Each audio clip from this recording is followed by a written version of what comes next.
میں تو خود ان کے در کا گدا ہوں، میں تو خود ان کے در کا گدا ہوں،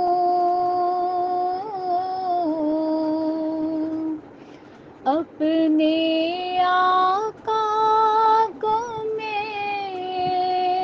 نظر کیا دوں، اب تو آنکھوں میں بھی کچھ نہیں ہے،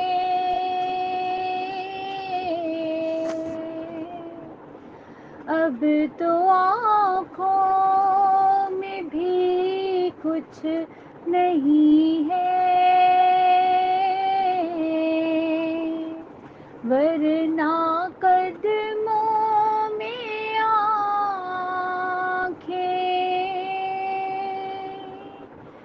بچھا دوں،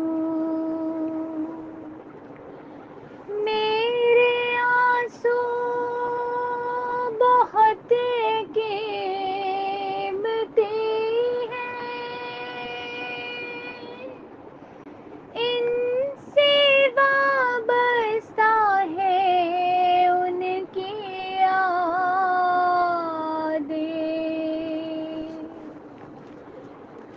میرے آنسو بہت قیمتی ہیں، ان سے وابستہ ہے ان کی یادیں، ان کی منزل ہے خاک مدینہ،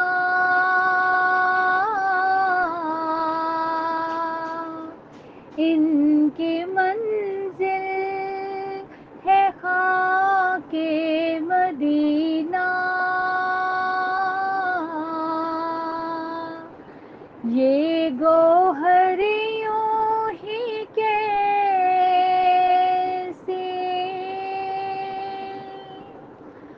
لوٹا دوں، بے نگاہی پہ میری نہ جائے دیداور میرے نزدیک آئے،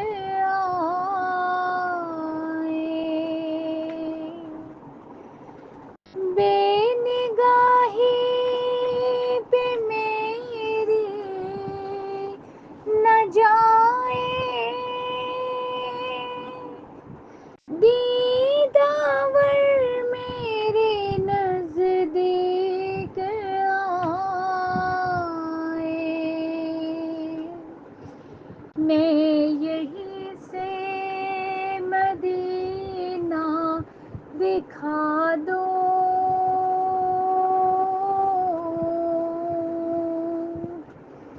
دیکھنے کا کرینہ سکھا دوں،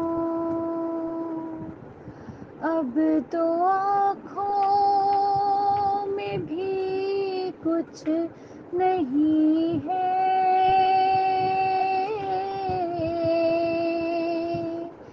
ورنہ قدموں میں آنکھیں بچھا دوں۔ الصلاۃ والسلام علیک یا سیدی یا رسول اللہ وسلم علیک یا حبیب اللہ۔ پتلی پتلی گلے قدس کی پتیاں، پتلی پتلی گلے قدس کی پتیاں، ان لبوں کی نزاکت پہ لاکھوں سلام۔ ان لبوں کی نزاکت پہ لاکھوں سلام، وہ دہن جس کی ہر بات وحی خدا، وہ دہن جس کی ہر بات وحی خدا، چشمائے علم و حکمت پہ لاکھوں سلام۔ کاش محشر میں جب ان کی آمد ہو، بھیجیں سب ان کی شوکت پہ لاکھوں سلام۔ مصطفیٰ جان رحمت پہ لاکھوں سلام، مصطفیٰ جان رحمت پہ لاکھوں سلام۔ آقا علیہ السلام کی میلاد کی خوشیاں منانا یہ بڑی سعادت کی بات ہے، اور ہم اللہ کا بڑا شکر ادا کرتے ہیں کہ اس نے ہمیں اس سعادت سے بہرہ مند کیا۔ اور ابھی جو نعت خوانی ہوئی، اور ماشاءاللہ جو ابھی آخر میں ہماری بہن نے کلام پڑھا، وہ خوبصورت ربائی کی، میرا جی چاہا کہ پہلے آپ سب نے وہ واقعات سنا ہوگا، لیکن پھر بھی میرا جی چاہا کہ اس واقعے کو ہم ریوائز کر لیں۔ میرے آقا کی جو ثنا خوانی ہے نا، جو آقا کی نعت بیان کرنا ہے، یہ بڑی سعادت کی بات ہے۔ اور جو لوگ بیان کیا کرتے تھے، میرے آقا ان کے ساتھ بڑی محبت کیا کرتے تھے۔ حضرت حسان بن ثابت جب نعت بیان کیا کرتے تھے نا، تو میرے آقا اپنی چادر بچھا دیا کرتے تھے ممبر پر، اور میرے آقا سنا کرتے تھے، خوش ہوتے تھے سن کے۔ اور آقا کا جب تذکرہ ہوتا ہے، جب آپ کے ثنا خواں اشعار پڑھتے ہیں، تو آج بھی ہمارا ایمان ہے کہ میرے آقا سنتے ہیں اور آقا خوش ہوتے ہیں۔ شیخ سعدی جو تھے، انہوں نے ایک ربائی لکھی جس کو ابھی انہوں نے بیان کیا، بلغ العلا بکمالہ حسنت جمیع خصالہ۔ وہ یہ ربائی لکھ رہے تھے، 3 مصرے انہوں نے لکھے، اور چوتھا جو ہے نا وہ نہیں جوڑ رہا تھا۔ وہ اسی پریشانی میں تھے کہ انہیں اونگ آ گئی، اور پھر انہیں خواب میں آقا علیہ السلام کی زیارت ہوئی، اور آقا نے کہا کہ سناؤ کیا تم لکھ رہے تھے؟ تو انہوں نے جب سنایا تو آقا نے بے اختیار کہا صلو علیہ وآلہ۔ اور آج بھی جب یہ کلام پڑھا جاتا ہے نا، تو آپ دیکھیں کہ ہمارے دلوں کی کیفیات بدل جاتی ہیں۔ قرآن یہ کہتا ہے کہ میں نے تم لوگوں پر احسان کیا۔ قرآن کی آیت ہے، لقد من اللہ، کہ بے شک اللہ تعالیٰ نے احسان کیا۔ کس پر احسان کیا؟ مومنین پر۔ اذ بعث منہم رسولا من انفسہم یتلو علیہم آیاتہ ویزکیہم ویعلمہم الکتاب والحکمہ۔ بے شک اللہ نے ایمان والوں پر بڑا احسان کیا، ان میں ایک رسول مبعوث فرمائے جو انہی میں سے ہیں، وہ ان کے سامنے اللہ کی آیات تلاوت فرماتے ہیں۔ اب اللہ تعالیٰ یہاں پر مومنوں پر اپنے احسان کا ذکر کر رہے ہیں۔ اللہ کا احسان ہے کہ اللہ نے ہمیں رسول دیے۔ اچھا، اب رسول کے آگے ذمہ داریاں جو بتائی گئیں وہ کیا ہیں؟ اس میں پہلی ذمہ داری بتائی گئی کہ وہ اللہ کی آیات مومنوں پر تلاوت کرتے ہیں، اور اس کے بعد دوسری ذمہ داری کیا ہے؟ وَيُزَكِّيهِمْ، اور ان کا تزکیہ نفس کرتے ہیں۔ تو مجھے بتائیں کہ قرآن تو رہتی دنیا تک ہے، تو آقا آج ہم میں ظاہری طور پر تو موجود نہیں ہے، تو کیا قیامت تک جو لوگ آئیں گے ان کا تزکیہ نفس کیسے ہوگا؟ بتائیں مجھے، جبکہ قرآن تو کہہ رہا ہے کہ نبی جو میں نے تم لوگوں میں بھیجا ہے یہ تمہارا تزکیہ کرتا ہے۔ تزکیہ نفس کے بغیر آپ مجھے بتائیں کہ ایمان مکمل نہیں ہوتا۔ نبی کا کیا کام ہے کہ وہ کتاب کی تعلیم دیتا ہے، اللہ کی آیات وہ پڑھتے ہیں، اور وہ مومنوں کا تزکیہ کرتے ہیں۔ اور وہ تزکیہ کرتے تھے نہیں ہیں، وہ تزکیہ کرتے ہیں۔ تو آج یہ تزکیہ کیسے ہوگا؟ بتائیں مجھے۔ آج ہم محروم رہیں گے اس تزکیے سے؟ ہم محروم نہیں ہیں اس تزکیے سے۔ آقا تو قیامت تک کے لیے ہے۔ قرآن نے کہہ دیا لا الہ الا اللہ محمد الرسول اللہ، یہ کلمہ ہمیں پڑھایا گیا نا، تو محمد صلی اللہ علیہ وسلم اللہ کے رسول ہیں، تھے نہیں۔ اگر یہاں پر ہمارا عقیدہ تھے میں چلا گیا تو ہمارا ایمان خلاص، ٹھیک ہے؟ وہ آج بھی رسول ہے اور وہ آج بھی ہمارا تزکیہ کرتے ہیں۔ تو آج تزکیہ کیسے ہوتا ہے؟ کوئی بتائے گا مجھے؟ آج تزکیہ کیسے ہوتا ہے؟ ہاں، آج جب ہم ان کا ذکر کرتے ہیں نا تو جب آقا کا ذکر کیا جاتا ہے تو دل میں محبت پیدا ہوتی ہے. جس کے دل میں محبت ہوتی ہے نا وہ آقا کا ذکر سن کے خوش ہو جاتا ہے, اس کا چہرہ کھل جاتا ہے, وہ بھول جاتا ہے, وہ سارے ہی غم بھول جاتا ہے, اس کا جی چاہتا ہے آقا کی باتیں ہوتی رہیں, اور وہ خوشی کی باتیں ہوتی ہیں لیکن اس کی آنکھوں میں آنسو آ رہے ہوتے ہیں اور اس کے دل کی حالت بدل رہی ہوتی ہے, اور یہی تزکیہ ہوتا ہے.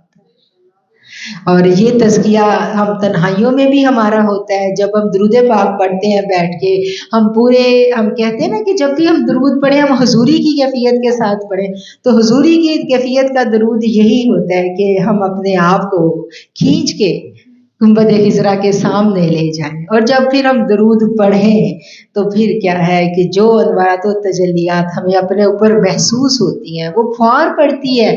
جب آقا محفل میں بیٹھا کرتے تھے نا صحابہ کرام کی, تو انوارات کی فوار پڑا کرتی تھی, ایک خوشبو ایک مہک اٹھا کرتی تھی. آج بھی خوشبو آتی ہے نا, آپ لوگوں کو بھی آئی ہوگی کبھی نہ کبھی. جب ہم تنہائی میں درود پڑھتے ہیں, ہم آقا کی کوئی تنہائی میں بیٹھ کے نعت یا کلام گنگناتے ہیں تو کبھی کبھی جھونکا آ جاتا ہے نا خوشبو کا. تو کیا ہے کہ آج بھی یہ سب کچھ ہوتا ہے اور اسی سے تزکیہ ہوتا ہے. اگر یہ کیفیت پیدا نہیں ہو رہی تو پھر جتنا مرضی علم حاصل کر لیں, جتنا مرضی قرآن پڑھ لیں, تزکیہ نہیں ہوگا. تزکیے کے لیے تعلق رسول بڑا ضروری ہے, اور اگر تعلق رسول پختہ نہیں ہے, اس میں کمی رہ گئی تو پھر تزکیہ نہیں ہو سکتا. اسی لیے ہم کہتے ہیں نا کہ جب آقا کی بات ہو تو ہم چپ کر جائیں, ہم کان لگا کے سنیں. اللہ تعالیٰ نے کہا ہے نا کہ میں نے احسان کیا ہے, یہ اللہ کا احسان ہے کہ ایسا رسول ہمیں دے دیا کہ جو نہ صرف ہمیں تعلیمات دیتا ہے, تعلیمات کے ساتھ ساتھ وہ ہمارے دلوں کو بدل دیتے ہیں. اور انہوں نے بدل دیا دلوں کو. دل بدل جاتا ہے انسان کا, جب تک دل نہیں بدلتا نماز بھی اٹھک بیٹھک رہتی ہے. تو وہ جو صحابہ کرام تھے ان کی کیا نمازیں تھیں, خنجر لگتے تھے نا, خنجر لگا, لیکن کیا ہے کہ نماز تو پھر وہی تھی نا, مولا علی کی نماز, شیر خدا کی, حضرت عمر رضی اللہ تعالیٰ عنہ کی نماز, نمازیں تو وہ تھیں. اور پھر جب ہم نماز پڑھتے ہیں, اللہ کے حضور ہم کھڑے ہوتے ہیں, ہم اللہ کی ثنا بیان کرتے ہیں, اللہ کے قدموں میں اپنا سر رکھ دیتے ہیں, سرنڈر کر دیتے ہیں, سجدہ دے دیتے ہیں, پھر ہم اتحیات پہ بیٹھ جاتے ہیں. تو بزرگ کہتے ہیں کہ جو اتحیات ہوتی ہے نا, یہ مزدوری لینے کا ٹائم ہوتا ہے. کیسے مزدوری لینے کا ٹائم ہوتا ہے کہ اتحیات میں ہم درود پڑھتے ہیں, اور جب ہم درود پڑھتے ہیں نا تو ہم سلام اس میں پڑھتے ہیں. ہم کہتے ہیں السلام علیکہ یا ایھا النبی.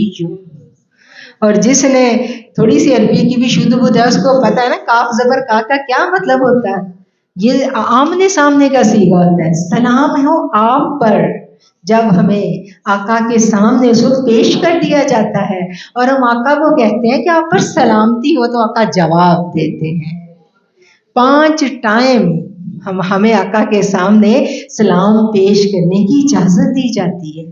تو جو اتحیات کو سمجھ گیا وہ نماز کی روح کو پا گیا, اور جس نے نماز کی روح کو پا لیا تو پھر وہ 5 ٹائم انتظار کرتا ہے تو میں کب آقا کو جا کے سلام پیش کروں اور کب میرے سلام کا جواب آئے. تو اللہ تعالیٰ ایسی نمازیں ہمیں نصیب کرتے. قرآن ہم پڑھتے ہیں تو قرآن آقا پر نازل ہوا, آقا پر نازل ہوا, آقا نے وہ اللہ کے الفاظ تھے, لیکن قرآن اس وقت تک سمجھ میں نہیں آتا جب تک تزکیہ نہ ہو. اور تزکیے کے لیے کیا ضروری ہے؟ تزکیے کے لیے ہمارا جو دل ہے اس کا رجوع, ہمارا تعلق رسول صلی اللہ علیہ وسلم ضروری ہے. اس کے بغیر تزکیہ نہیں ہوتا. جہاں شک آ گیا, چھوٹا سا بھی شک آ گیا, وہیں پر نفاق کا بیج بویا جاتا ہے. اس لیے تعلق رسول میں کبھی شک نہیں آنا چاہیے. میں وہ واقعہ پڑھ رہی تھی کہ جب آقا علیہ الصلوۃ والسلام کو زہر دیا گیا تو ایک صحابی تھے جنہوں نے وہ اس یہودی عورت نے گوشت میں ڈالا تھا نا, گوشت پکایا تھا, تو ایک صحابی نے نوالا منہ میں ڈالا تو وہ نگل گئے اور وہ بڑے تڑپے, یعنی بہت زہریلا زہر تھا. تو کسی نے کہا کہ تم نے اتنی یعنی اگل دیتے فوراً. تو انہوں نے کہا آقا کے سامنے کہ یعنی ادب کا یہ تقاضا تھا کہ زہر قبول کر لیا لیکن دسترخوان پر ادب میں کمی نہ آ جائے. تو وہ کیسے لوگ تھے جن کا جو ایمان ہے وہ شوری ادب رسول سے ہوتا تھا. اور اللہ نے کہا ہے کہ تم ان کو ایسے مت پکارو جیسے تم آپس میں ایک دوسرے کو پکارتے ہو. تو آج ہمیں جو نعت خواہ حضرات ہیں ان سے بھی میری ریکویسٹ ہے کہ جب آقا کا نام نعت میں آئے تو کوشش کریں کہ صفاتی نام کے ساتھ ہم اس کو مکمل کریں. آقا کے صفاتی نام ہے نا ہم وہ پڑھیں, ہم ان کا ذاتی نام نہ لیں. ادب کا تقاضا ہے یہی.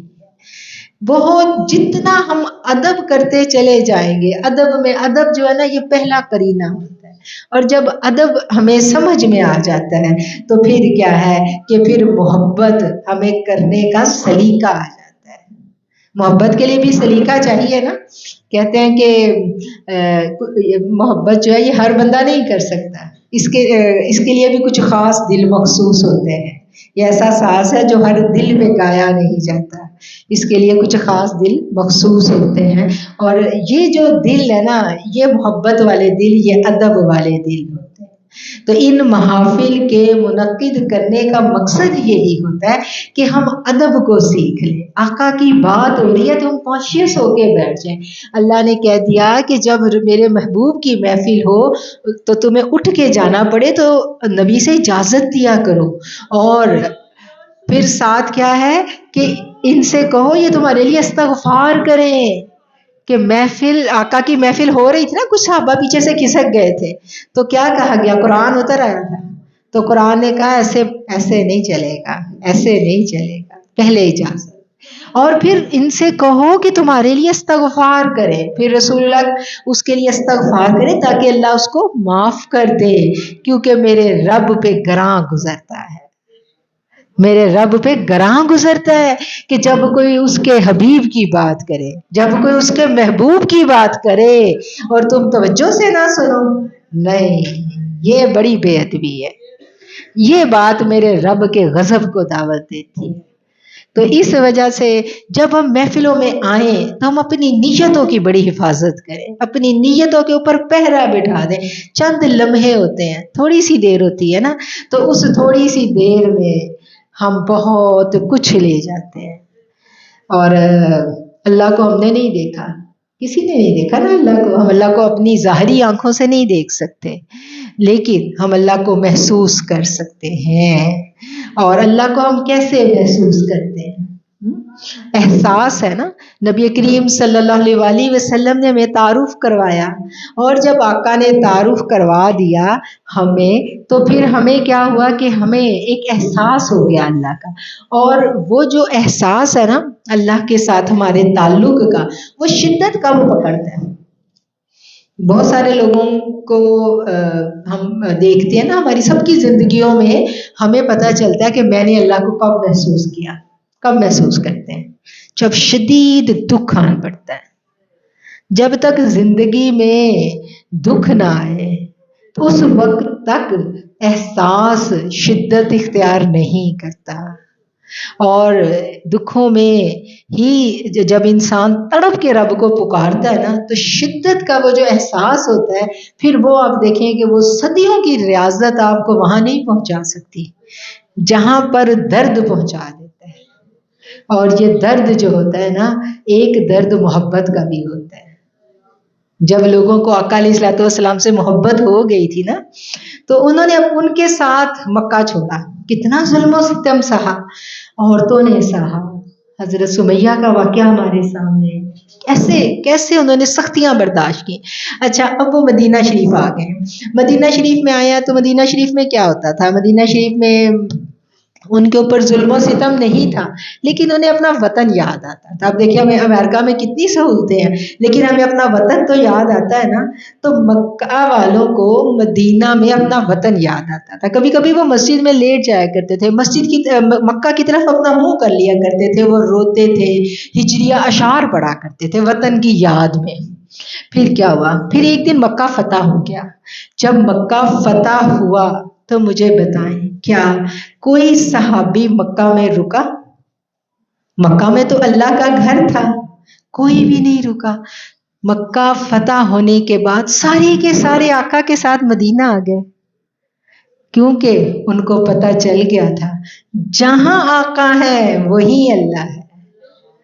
کل تک وہ بیت اللہ کو یاد کر کے روتے تھے، کعبہ کو یاد کر کے روتے تھے، مکہ کو یاد کر کے روتے تھے، اپنے گھروں کو یاد کر کے روتے تھے. آج انہوں نے کیا کیا؟ انہوں نے آقا کے ساتھ سب کچھ پیچھے چھوڑ دیا. ان کو پتا تھا کہ جہاں میرے آقا ہیں وہیں پر ہمارا رب ہے. اور ایسا ممکن نہیں ہے کہ کعبہ میں خدا مل جائے اور دل میں رسول اللہ صلی اللہ علیہ وسلم نہ سمائے ہوں. اللہ نے تو نکلنے کا حکم دے دیا. یہود و نصارہ جو تھے وہ بھی اللہ کو مانتے تھے نا، اللہ کو تو مانتے تھے وہ، لیکن اللہ نے حدود حرم مقرر کر دی. اللہ نے کہا کہ کوئی جو میرے محمد صلی اللہ علیہ وسلم پر ایمان نہیں رکھتا وہ مکہ میں نہیں رہ سکتا. اللہ کا گھر تھا، گھر تو اللہ کا تھا نا. اللہ نے کہا میرے گھر میں وہی رہے گا جو میرے محبوب پر ایمان لائے گا. جو ایمان نہیں لاتا وہ قیامت تک حدود حرم میں داخل نہیں ہو سکتا. وہ بڑے خوبصورت اشعار کہے ہیں نا، جس مسلمان نے دیکھا انہیں ایک نظر، جس مسلمان نے دیکھا انہیں ایک نظر، اس نظر کی بصارت پہ لاکھوں سلام. جس مسلمان نے دیکھا انہیں ایک نظر، اس نظر کی بصارت پہ لاکھوں سلام.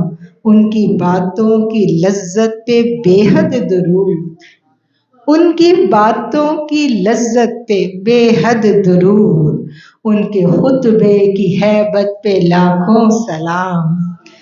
جن کے ماتھے شفاعت کا صحرا سجا، اس جبیں سعادت پہ لاکھوں سلام. جن کے سجدے کو محراب کعبہ جھکی، جن کے سجدے کو محراب کعبہ جھکی، ان بہووں کی لطافت پہ لاکھوں سلام. اور صحابہ نے کیا کیا؟ محراب کعبہ کو بھی چھوڑ دیا اور چلے گئے آقا کے پیچھے پیچھے مدینہ شریف. پھر وہ آقا کی خدمت میں رہے. اچھا، پھر اگلی بڑی بات جو ہے وہ اس سے بھی بڑی بات ہے کہ آقا کے ساتھ محبت کی، آقا کے مشن کے ساتھ محبت کی.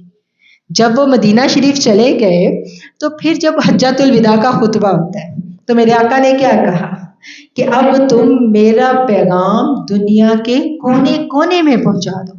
تو پھر سب اپنا اپنا بوریا بستر اٹھا کے دنیا کے سفروں پر نکل گئے. ہم دیکھتے ہیں نا، جب ہم ہسٹری پڑھتے ہیں تو ہمیں پتہ چلتا ہے کہ وہ صحابہ کرام کیسے نکل گئے تھے تبلیغ دین کے لیے. اور ان کو پتا تھا کہ ہم نے رسول اللہ صلی اللہ علیہ وسلم کا پیغام پہنچانا ہے. اب کیا تھا؟ اب مقصد تھا، ایک مقصد تھا کہ رسول اللہ کی بات آگے پہنچ جائے. تو تب کیا تھا کہ مدینہ چھوڑنا آسان نہیں تھا، بڑا مشکل تھا ان کے لیے. صحابہ تو آقا کا دیدار نہیں کر لیتے تھے، ان کو تو چین نہیں آتا تھا.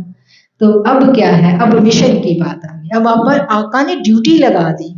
اب ڈیوٹی لگ گئی تو امت کا درد آ گیا، انسانیت کا درد آ گیا کہ کوئی انسان جو ہے وہ ایسا نہ ہو کہ اس تک ہدایت کا پیغام نہ پہنچے. اس امت کا ہر فرد دائی ہے، ہم سب دائی ہیں. ایک مسلمان تو بولے بنا ہی تبلیغ کرتا ہے، خاص طور پہ مسلمان عورت. مسلمان عورت تو جیتی جاگتی تبلیغ ہے، وہ ہیڈ کور کرتی ہے. میں چائنا میں تھی بہت سال پہلے، وہ انٹرنیٹ کا دور نہیں تھا، اتنی زیادہ لوگوں کو اسلام کے بارے میں وہاں پر اویئرنیس نہیں تھی.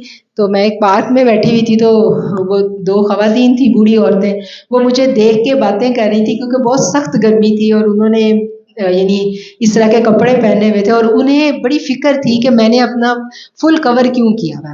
ابائے کے اوپر انہیں بڑی تشویش تھی اور وہ آپس میں یہ باتیں کر رہی تھی. مجھے تھوڑی بہت سمجھ آتی تھی ان کی لینگویج.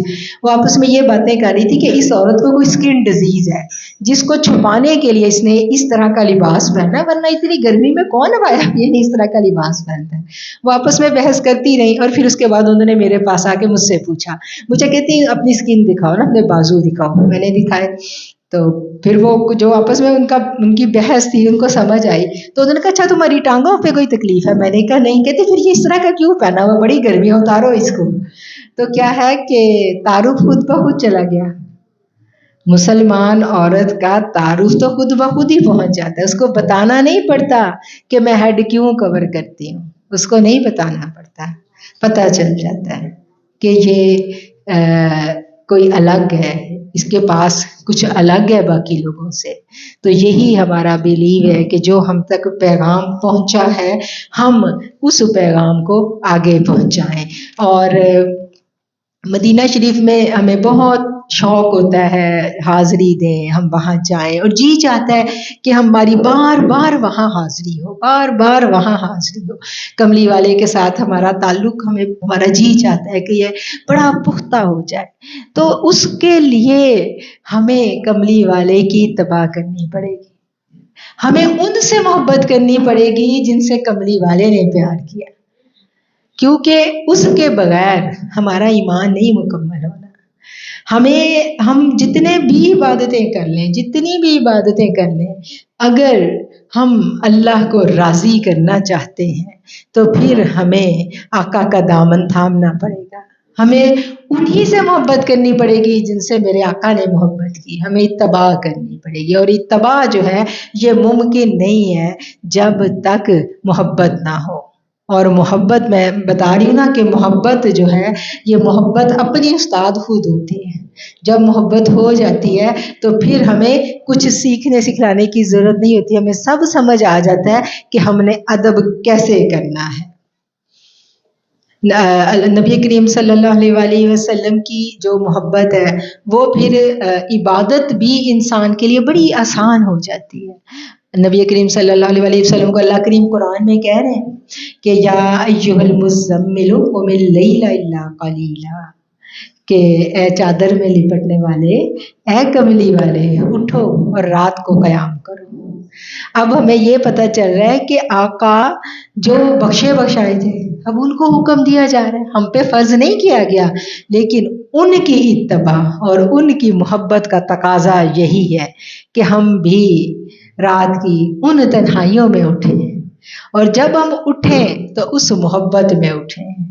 جب ہم اٹھیں تو ہمیں سورہ مزمل کی یہ آیتیں جو ہے نا یہ اس وقت ہمارے کانوں میں ہوں کہ یا ایھا المزمل قم اللیل الا قلیلا، کہ اٹھ فرض تو نہیں کی گئی نا، تہجد کا اٹھنا ہمارے لیے فرض نہیں ہے، لیکن اتباع محبت میں کہ میرے آقا کو کہا رب نے، وہ جو سارا دن کام کرتے تھے، تبلیغ کا کام اتنا کرتے تھے کہ پوری کی پوری حیات انہوں نے سفر کیے، اپنی زندگی انہوں نے لگا دی اس کے اوپر، اور پھر رات کا جو سونا ہے اس میں بھی تخفیف کروا دی گئی، اس میں بھی کہا گیا کہ اب اٹھو اور اٹھ کے میرے آگے کھڑے ہو جاؤ. اور پھر نبی کریم صلی اللہ علیہ وسلم کے جب ہم طریقوں کو اپناتے ہیں تو ہمیں پتہ چلتا ہے کہ ان کے طریقے کو اپنانے میں خیر ہی خیر ہے. ہماری زندگیوں میں جو مسائل پیدا ہوتے ہیں وہ سارے کے سارے جو مسائل ہیں اگر ہم ان پہ غور و فکر کریں تو ہمیں پتہ چلتا ہے وہ سنتوں کو چھوڑنے سے پیدا ہوئے. اب ہم دیکھتے ہیں ہماری زندگیوں میں، یعنی اگر ہم آقا علیہ الصلوۃ والسلام کی زندگی کو، روٹین کو پورے کا پورا اپنا لیں، میرے اللہ نے کہہ دیا کہ جو فلق اور ناس پڑھے گا، آقا علیہ الصلوۃ والسلام نے کر کے دکھا دیا، ٹھیک ہے نا. جب آپ پر جادو ہوا تھا تو آپ نے یہی صورتیں نازل ہوئیں اور ہمیں بتایا گیا کہ کس طرح یہ صورتیں پڑھنی ہیں. ہمیں زندگی میں مسائل رہتے ہیں، ہمیں لگتا ہے کہ ہم پہ جادو ہو گیا، تو ہمارے لیے موزتین موجود ہیں، آقا کی سنتیں موجود ہیں، ہم کھانا کھاتے ہیں آقا کی سنت کے مطابق کھائیں، تو یہ ساری کی ساری چیزیں ہم پر اثر ہی نہیں کرتی. دیکھیں اس دنیا میں اس وقت آج کے دور کا، میری چونکہ پبلک ڈیلنگ رہتی ہے تو مجھے تو یہ اندازہ ہوتا ہے کہ آج کے دور کا خواتین کا سب سے بڑا مسئلہ جو ہے نا وہ جادو ہے، کہ ہم پہ جادو ہو گیا یا ہم پہ بد نظری ہو گئی. تو جادو ہوتا بھی ہے، ایک بری نظر، حسد کی نظر ہی ایک جادو ہوتی ہے. اگر ہم دیکھیں تو وہ بھی ہماری یعنی اگر کوئی ہمیں حاسدین سے پالا پڑ گیا تو ہمارے معاملات خراب ہونا شروع ہو جاتے ہیں. تو یہ ہوتا ہے، اس سے کبھی بھی نہیں ڈرنا، اس کا ڈر اور خوف نکال دیں. کیسے؟ کہ سنتوں سے چمٹ جائیں.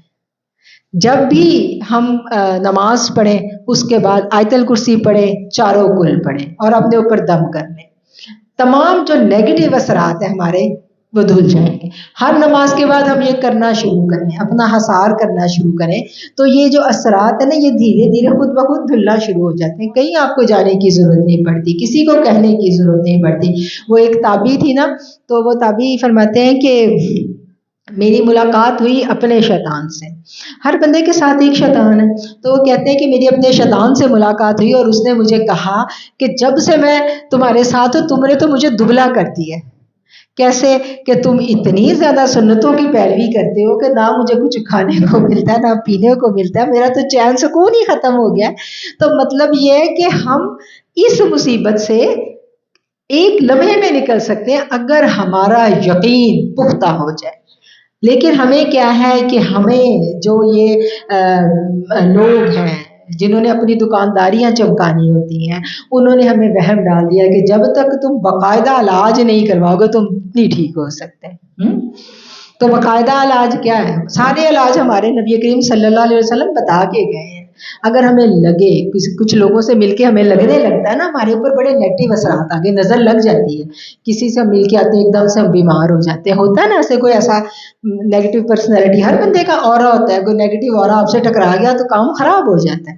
تو اس کے لیے بھی ہمیں بتا دیا گیا کہ کیا کرنا ہے، آیات بتا دی، دعائیں بتا دی آقا علیہ الصلوۃ والسلام نے۔ ہمیں یقین نہیں ہے، اللہ کہتا ہے وَنُنَزِّلُ مِنَ الْقُرْآنِ مَا هُوَ شِفَاءٌ وَرَحْمَةٌ لِّلْمُؤْمِنِينَ وَلَا يَزِيدُ الظَّالِمِينَ إِلَّا خَسَارًا، کہ مومن کے لیے جو قرآن نازل کر دیا گیا اسی میں شفا ہے، تو ساری کی ساری شفا اسی قرآن کے اندر ہے، کسی تعویذ کے اندر نہیں ہے شفا، شفا قرآن میں ہے۔ قرآن کو ہم پڑھنا شروع کرتے ہیں، شفا ہی شفا ہے، اس کو سمجھنا شروع کر دیں، شفا ہی شفا ہے، کچھ بھی نہیں ہے، سب ٹھیک ہو جاتا ہے، سب ختم ہو جاتا ہے۔ میں یہ نہیں کہتی کہ نیگیٹو اثرات ہوتے نہیں ہیں، نیگیٹو اثرات ہوتے ہیں، جادو بھی ہوتا ہے، نظریں بھی لگتی ہیں، لیکن اس سے ڈرنا نہیں ہے۔ مومن ڈرتا نہیں ہے، مومن بڑا بہادر ہوتا ہے۔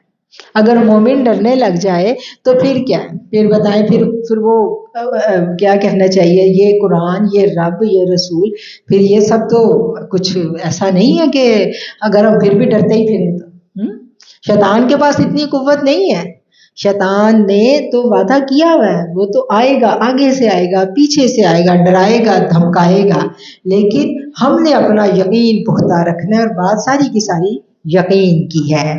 قرآن کریم میں ہی وہ آیت آتی ہے نا ما اصابکم من مصیبت فبما کسبت ایدیکم، اور جو مصیبت تمہیں پہنچتی ہے اس سبب سے ہے جو تمہارے ہاتھوں نے کمایا۔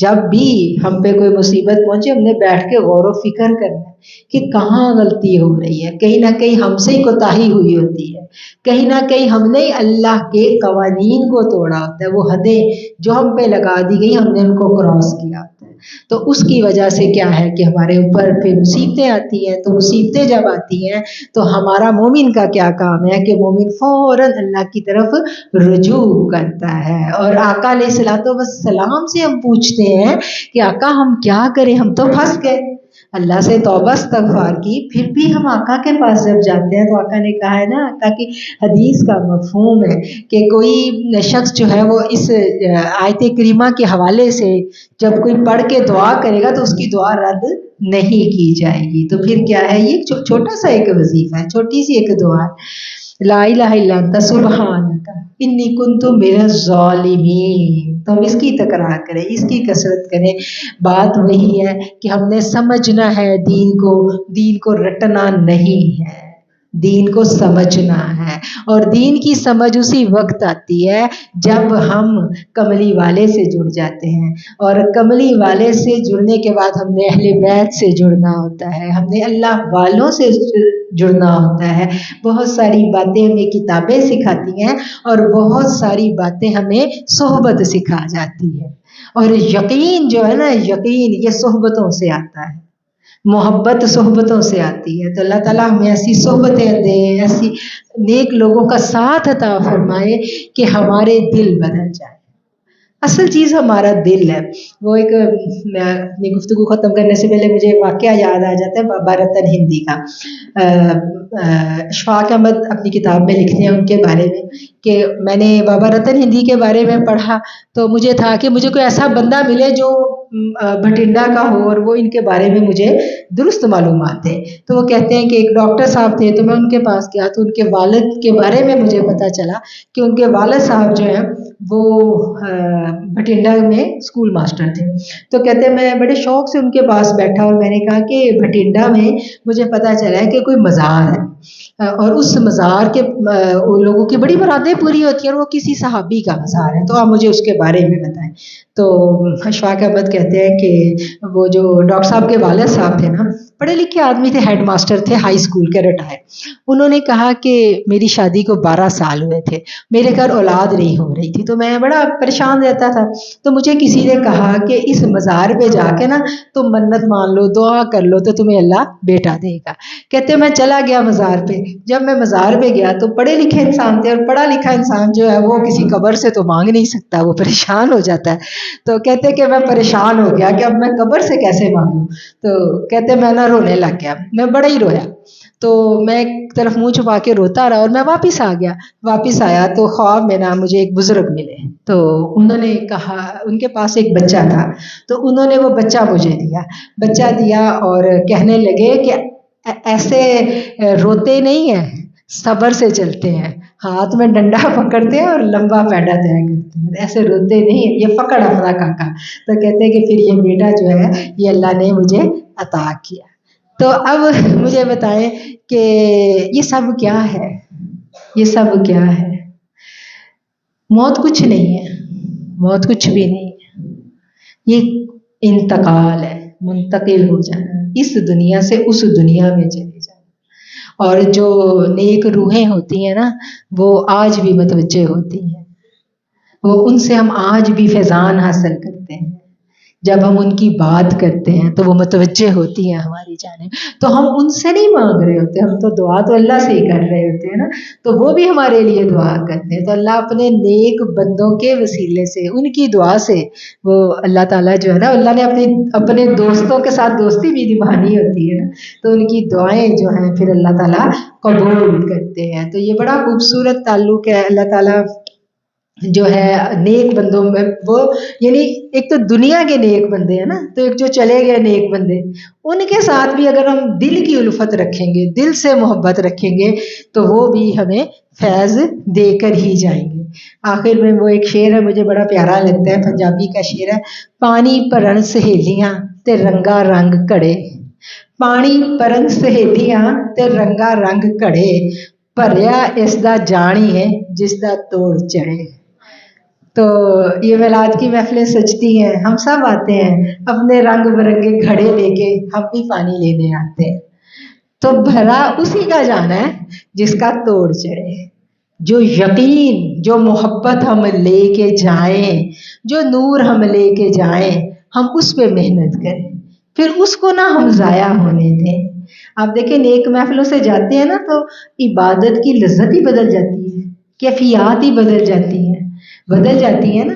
اور تھوڑے دنوں کے بعد پھر کیا ہوتا ہے کہ پھر ہم دنیا دار صحبتوں میں, سنگتوں میں گوا بیٹھتے ہیں, اور کوئی ایسا ہمیں مل جاتا ہے جو ایسی بات کوئی ہمیں بتائے گا کہ ہمیں لگے گا ہم تو بڑی غلطی میں تھے. تو فیصلہ ہم نے خود کرنا ہوتا ہے. اپنی ذات کی جو بات ہے نا وہ ہم نے خود سننی ہے. ہم تدبر نہیں کرتے, غور و فکر نہیں کرتے. جب ہم غور و فکر کریں گے تو ہمیں سمجھ آ جاتی ہے, ہمارے اندر بالکل حق سچ آواز آتی ہے. مومن کا دل کبھی جھوٹ نہیں بولتا, وہ سچ بتاتا ہے. تو بس میں دعا کروں گی کہ جتنی سہیلیوں کے آج گھڑوں میں پانی بھرا جانا ہے نا, وہ سارے کا سارا بس امر ہو جائے, وہ بھرا جائے, اور وہ پانی اب آگے پلانے والی بن جائے. اور جن کے سر یہ صحرا ہے ہماری بہن میمونہ جی جو اتنی تندہی کے ساتھ یہ خدمات سر انجام دے رہی ہیں، اللہ تعالیٰ ان کو ہمت دے، ان کو استقامت عطا فرمائے، اور ان کے جو ہسبینڈ ہے اللہ تعالیٰ ان کو صحت تندرستی عطا فرمائے کہ جو یہ اتنا بڑا کام کر رہے ہیں محبت رسول کو زندہ رکھنے کے لیے، ورنہ آج جتنی زمانے کی علمیت کی توپوں کا رخ اس محبت کو ختم کرنے پر لگا ہوا ہے نا، تو پھر بھی یہ محبت کو بچانے کے لیے جو کام کر رہا ہے وہ بہت بڑی بات، بہت بڑی بات ہے۔ اللہ تعالیٰ ان کی یہ خدمتیں قبول کرے، آپ سب کا آنا قبول کرے، اور مجھے بھی آپ سب اپنی دعاؤں میں یاد رکھیے گا۔ جزاک اللہ خیر۔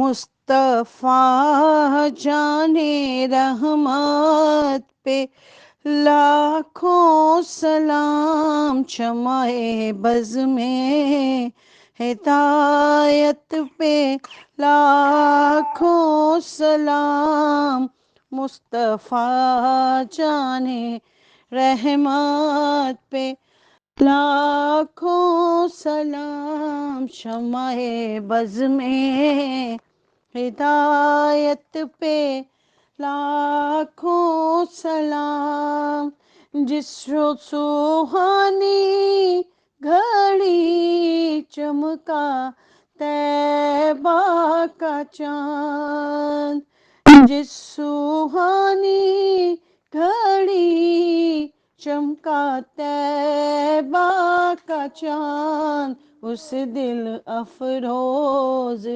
سات پہ لاکھوں سلام، ہم فقیروں کے آقا پہ بے حد درود، ہم فقیروں کے آقا پہ بے حد درود، ہم فقیروں کی ثروت پہ لاکھوں سلام، مصطفیٰ جانے رحمت پہ لاکھوں سلام، کاش محشر میں جب ان کی آمد ہو، کاش محشر میں جب ان کی آمد ہو، اور پیش مل کے کریں ہم درود و سلام، مصطفیٰ جانے رحمت پہ لاکھوں سلام، شمع بز میں ہدایت پہ لاکھوں سلام، لاکھوں سلام، لاکھوں کروڑوں درود و سلام۔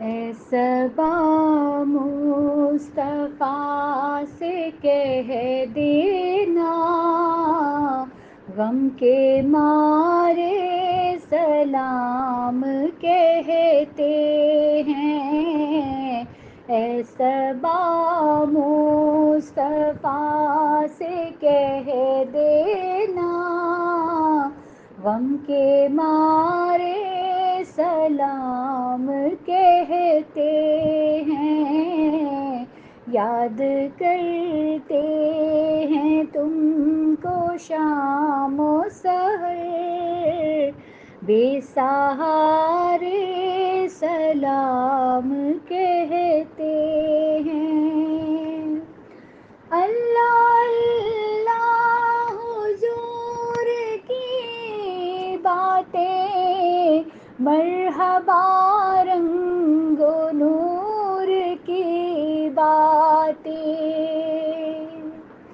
اللہ اللہ حضور کی باتیں، مرحبا رنگ و نور کی باتیں، چاند چاند جن کی بلائیں لیتا ہے، چاند جن کی بلائیں لیتا ہے، اور ستارے سلام کہتے ہیں، یاد کرتے ہیں تم کو شام و سحر، بے سہارے سلام کہتے ہیں۔ عاشقوں کا سلام لے جاؤ، غمزدوں کا پیام لے جاؤ، عاشقوں کا سلام لے جاؤ، غمزدوں کا پیام لے جاؤ، حاجیوں مصطفیٰ سے کہہ دینا، حاجیوں مصطفیٰ سے کہہ دینا، بے سہارے سلام کہتے ہیں، یاد کرتے ہیں تم کو شام و سحر، بے سہارے سلام کہتے ہیں۔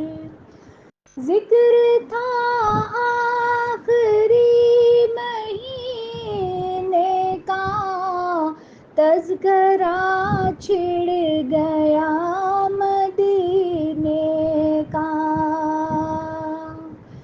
ذکر تھا آخری مہینے کا، تذکرہ چھڑ گیا مدینے کا، حاجیوں مصطفیٰ سے کہہ دینا، حاجیوں مصطفیٰ سے کہہ دینا، غم کے مارے سلام کہتے ہیں، یاد کرتے ہیں تم کو شام و سحر، بے سہارے سلام کہتے ہیں۔